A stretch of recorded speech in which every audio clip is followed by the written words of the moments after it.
आज भी उन 10,000 अरब के कर्जों के एवज गिना सकता हूं कि हमने मुल्क के अंदर क्या लगाया।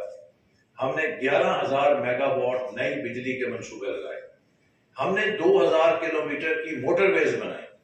आज पाकिस्तान में कनेक्टिविटी रेवोल्यूशन है। जिन लोगों का ताल्लुक कराची से है वो आपको बताएंगे कि वो आज बाय रोड लाहौर या इस्लामाबाद फैमिली के साथ जाना प्रेफर करते हैं बजाय बाय एयर हो जाए। जो लोग भावलपुर से हैं वो आपको बताएंगे किस तरह 3.5 घंटे में वो फराटे भरते हुए लाहौर पहुंच जाते हैं।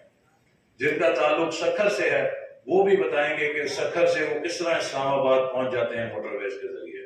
या जो हजारा मोटरवे है उसने शुमाली इलाका जात में किस तरीके से तब्दीली वो लेकर आ रही है। तो एक कनेक्टिविटी रेवोल्यूशन हम लेकर आए। गवादर से कोयटा जहां 2 दिन का सफर था वो 8 घंटे का सफर हो गया उस हाईवे बनने के साथ।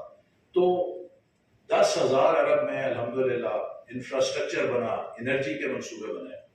लेकिन 3.25 सालों में 20,000 अरब से ज्यादा कर्जे लिए गए। गोया कि जितने हमने 5 सालों में कर्जे लिए थे उससे दुगने कर्जे 3.25 सालों में लिए गए। लेकिन वो तमाम कर्जे खसारा पूरा करने में झोंक दिए गए। उनके एवज आज मुल्क में कोई एक मंसूबा ऐसा नहीं है कि जो कोई गिनवा सके कि जी हुकूमत ने ये मंसूबा मुकम्मल किया। हमने तो 3-3 सालों में मोटरवेज खड़ी कर दी, 2-2 सालों में तवानाई के मंसूबे खड़े कर दिए। आज पाकिस्तान में जो लोड शेडिंग का बहरान है उसकी वजह ये नहीं है कि हमारे पास बिजली पैदा करने की सलाहियत नहीं है। 2013 में जब लोड शेडिंग थी तो उसकी वजह यह थी कि हमारे पास बिजली पैदा करने की सलाहियत नहीं थी। हमने वो पूरी कर दी। आज 2022 में जो लोड शेडिंग है उसकी वजह यह है कि 5,500 मेगावाट बिजली के कारखाने बंद पड़े हैं चूंकि हमारे पास उन्हें चलाने के लिए ईंधन नहीं है। आप सबका शुक्रिया अदा करूंगा कि ईद की छुट्टियों में आप वक्त निकाल के काउंसलेट की दावत पे आज तशरीफ लाए।